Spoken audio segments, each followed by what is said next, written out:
One day, Vimalakirti respectfully approached the Buddha and asked in a gentle, earnest tone, "Honored one, how far apart are life and death?"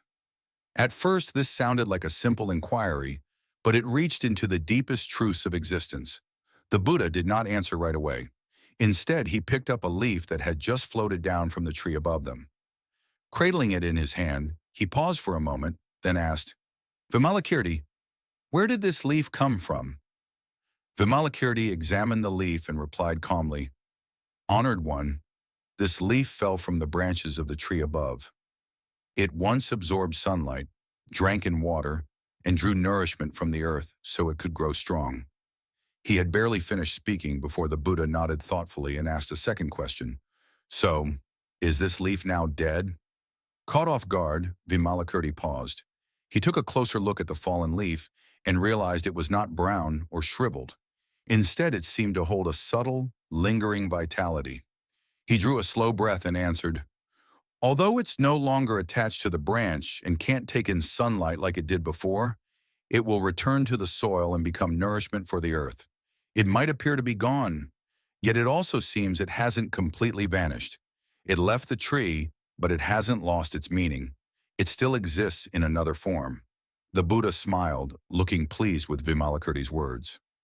After a brief silence, the Buddha spoke again.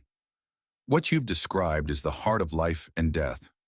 These two appear to be opposites, but they're really just different points in the flow of causes and conditions. A leaf that falls is also a leaf beginning anew. Its disappearance feeds the earth and nurtures other living things. Death isn't an absolute ending, it's the transformation and continuation of life's power in another form." His voice echoed, full of compassion and insight, guiding Vimalakirti into a whole new understanding. The distance between life and death, the Buddha hinted, might not be as vast as we imagine. Then the Buddha gazed warmly at Vimalakirti and spoke again. "You said the leaf's falling seems like it died on the surface. Yet in truth, it's only beginning another phase of life. If death is just one step in an ongoing cycle, why do people experience such fear when facing it? Why do they feel such a deep sense of clinging and pain?" Vimalakirti fell into thoughtful silence. He recalled countless partings, family, friends, all the people around him. Life and death have always seemed like an unbridgeable gap, stirring dread in every heart. This fear doesn't just spring from death's mystery, it also comes from our attachment to the idea of me. Softly, Vimalakirti asked, "Honored one, why are beings so fixated on the self? We know life is ever-changing, yet we still can't let go." The Buddha regarded him with a calm, penetrating gaze. Because of ignorance, living beings fail to see life for what it truly is. All suffering, fear, and confusion arise from holding tightly to the self. Life and death look like opposites, but in reality there is no definitive boundary between them. If you treat birth as a beginning and death as an end, you'll trap yourself in suffering.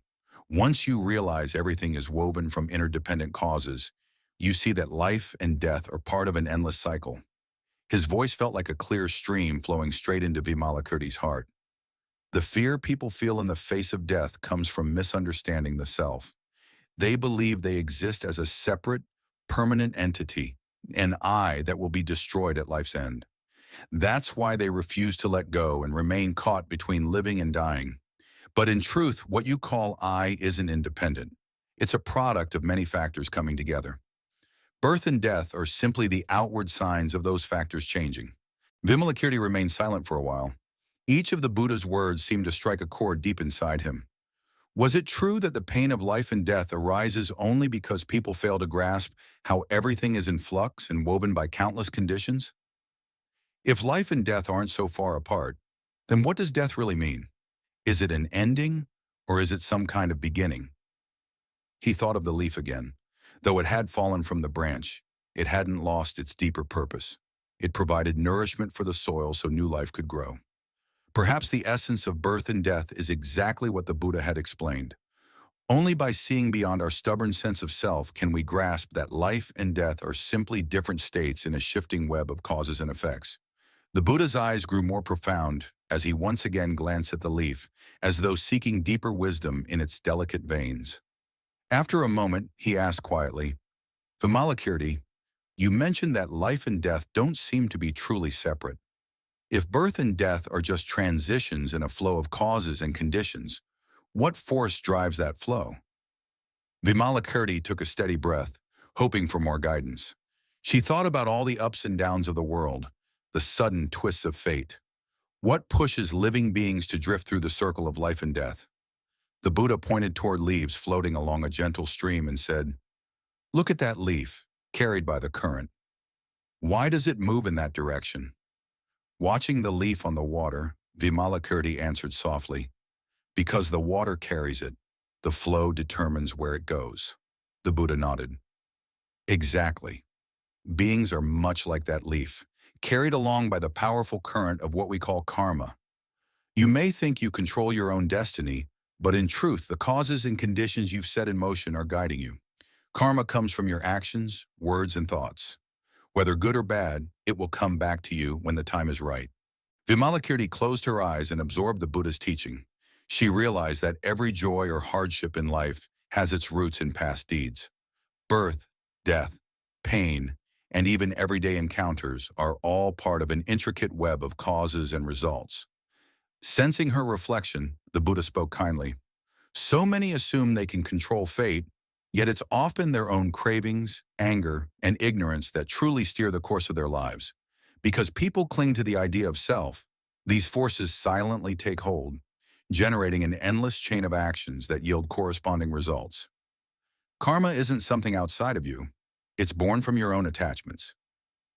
Vimalakirti felt a sudden clarity, seeing how these chains of thought and emotion lock beings into one cycle after another.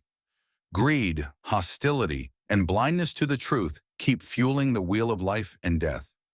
The Buddha continued, "If you wish to break these chains, you must uproot those attachments by recognizing the self is not what it seems." She listened quietly, a new depth of understanding about life and death unfolding within her. Finally, she asked, "Honored one, if karma is so powerful and the cycle of life and death is so deep, what can one do to truly break free?" A soft smile formed on the Buddha's lips. "Karma is strong, but not unchangeable. Just as you can redirect a flowing stream, you can also shift the direction of karma. If you cultivate your mind and transform your habits, you can gradually reshape the causes you create and begin to step out of the cycle." Though she felt hope, Vimalakirti still wondered, but how do I begin to practice? If these attachments and karmic forces are so ingrained, where do I find the path to freedom? The Buddha paused a moment, then explained, "It all rests on mindfulness and insight. Mindfulness means staying aware of the present moment, paying attention to every thought, every emotion, without letting craving, anger, or ignorance take over. Insight arises through that mindful exploration, helping you see the fleeting nature of every experience and the true nature of life." He continued, "Once you become mindful of your mental activity, you realize that all suffering and turmoil come from clinging to illusions. With steady awareness, you reduce your inner conflicts and free yourself from the weight of karma. Through insight, you see clearly that what you call the self is made of ever-shifting elements. That awareness naturally softens your attachment, and your suffering in the cycle of birth and death diminishes." Vimalakirti felt a spark of realization. Liberation isn't achieved in a single leap. It's an inner revolution that unfolds over time. Through mindfulness and insight, one gradually sees the fragile nature of the self and moves beyond the grip of life and death. The Buddha went on, "Remember, liberation isn't about running away from life or death. It's about recognizing their true nature and rising above fixation. Once you remove your attachment to a separate self, you discover genuine freedom." In quiet reverence, Vimalakirti sensed a profound clarity, as if a fresh breeze had swept away all the fog in her mind. She realized this journey wasn't only about her own liberation, but about others as well. Picking up on her thoughts, the Buddha spoke, "Although personal practice can free you from the cycle, the suffering and confusion that bind all beings are not just personal matters. True freedom means helping others awaken too. If everyone grasps the reality of life and death, there will be less suffering and more understanding in the world." Moved by these words, Vimalakirti asked, "Honored one, how can we help others awaken?" How do we guide them to see past the illusions of life and death and discover the path to genuine freedom? The Buddha gently held the leaf in his hand. Helping others awaken begins at the root. Look at this leaf. Though it appears separate, it depends on the tree, the sun, the rain, and the earth. People, likewise, aren't isolated. We're all connected in a vast web. Suffering doesn't come from outside, but from the attachments that grow in our hearts. Show people that their pain arises when they cling to a separate self. Once they realize they're woven into the entire fabric of existence, fear and obsession with the self can loosen. His voice was kind but resolute. Through your own practice, you cultivate compassion and wisdom to help others see their inherent potential. Everyone holds the seed of awakening, though it may be buried under ignorance and clinging. By practicing kindness, by teaching with patience, you water that seed in their hearts so it can sprout and flourish. Vimalakirti listened, filled with a sense of respect and responsibility. She understood that helping others recognize the truth of life and death required both sharing wisdom and exemplifying it. The Buddha added, guiding others isn't always straightforward. Their minds may still be clouded. But if we keep planting seeds of goodness, those seeds will mature when conditions are right. Just as the warm breeze of spring eventually coaxes all things to bloom, so can genuine care and understanding bring about awakening in due time. After a period of silent reflection, Vimalakirti felt the weight of the Buddha's teaching. Personal insight must extend to all beings, offering them a way to break free from the cycles of existence. The Buddha gazed into the distance, as if looking beyond the boundaries of time, and addressed Vimalakirti again. You've inquired about the essence of life and death and how to go beyond the cycle. Now let me tell you a deeper truth. Nirvana. Although Vimalakirti had heard of nirvana before, it seemed abstract, like a distant cloud. The Buddha went on, nirvana is not a place you escape to, nor is it mere avoidance of birth and death. It's the direct realization that life and death are illusions. Consider this leaf in my hand. It falls to the earth and returns to the soil, yet it never truly leaves the cycle of nature. He continued, nirvana is seeing beyond the polarities of living and dying, understanding they are just different expressions of ever-shifting conditions. In that awareness, you're no longer afraid. You become free, at peace, unbound by the idea of a separate self. Vimalakirti felt a flash of understanding, and yet some lingering wonder. If nirvana isn't an escape from existence, then why do we cherish it so deeply? The Buddha's gaze was both tender and strong.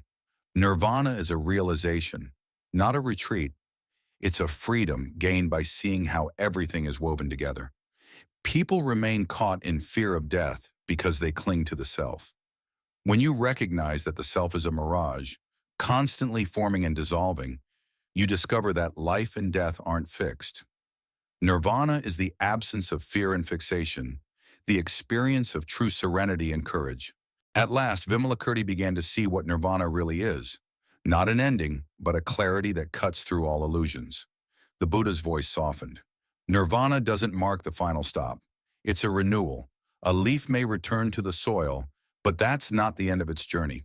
True realization allows you to see beyond the changeable nature of existence, to rest in a boundless understanding. Vimalakirti sat quietly, feeling an unprecedented stillness. Nirvana, he realized, is not the negation of life. It's stepping back from attachments so you can witness the unfolding of existence without fear. Life and death become a single stream, and nirvana is the deep insight that neither confines nor clings. With compassionate eyes, the Buddha looked at Vimalakirti and asked, do you now see how far apart life and death really are? Vimalakirti bowed his head in reflection, sensing everything had come into focus. Honored one, he replied, life and death are not as separate as we usually think. They're two faces of the same reality, arising and dissolving through interconnected causes.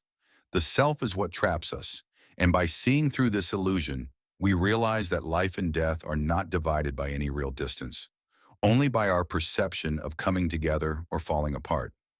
The Buddha gently nodded, his gaze radiating kindness. Indeed, we get entangled in suffering only when we cling to the self. If you rise above that attachment, you'll see life and death for what they are, fleeting events in a stream of causes, Genuine liberation means perceiving all this clearly and living without fear, at peace and at ease. His words settled into the silence, filled with profound compassion. In that stillness, Vimalakirti felt an unwavering serenity. He understood that life and death, once seen as opposing forces, are both contained in a vast, ever-shifting reality. The true distance between them had never been more than a breath of misunderstanding. Once the veil of illusion lifts, nothing remains but a calm acceptance and an open heart.